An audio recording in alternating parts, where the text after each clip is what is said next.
Perwisyo ang sumalubong sa mga commuter kaninang umaga nang biglang ikinasa ng grupong Manibela ang planong tigil pasada na sa Lunes pa dapat magsisimula.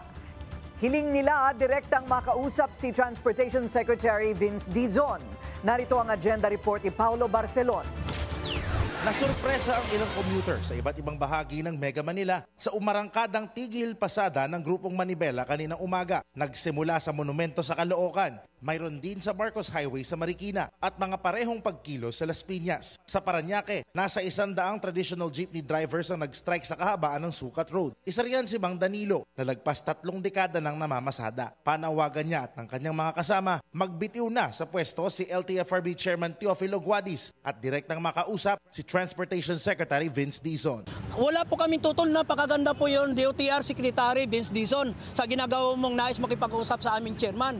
Sa aming chairman, para sa ganon, malalaman mo talaga kung ano talagang tunay na nangyayari. Tanda na ako, pero kahit ko, sa edad ko na 60 plus, 61 years old, nais ko pa rin makipaglaban dahil wala nga akong ibang pinagkakitaan. Nagtigil pasada rin sa Dasmariñas City sa Cavite at maging sa Angono sa Rizal. Ayon sa Manibela, ito ay dahil sa pabago-bagong datos sa POV modernization. Nauna nang sinabi ng LTFRB na 86% na daw ang bilang ng mga jeepney operator driver na nag-consolidate para sa nasabing programa. Pero sinabi ni Secretary Dizon sa isang TV interview na 43% lamang ang nag-consolidate, bagay na ikinagalit ng mga driver at operator. Kasunod nito, nagsagawa rin ng kilos protesta ang grupong Piston sa tapat ng opisina ng DOTR sa San Juan. Nauna nang sinabi ng DOTR na bukas sila sa pakikipagdialogo sa iba't ibang grupo imbis na may commuters na maperwisyo dahil sa tigil pasada. Para sa agenda, Paulo Barcelon, Billionaire News Channel.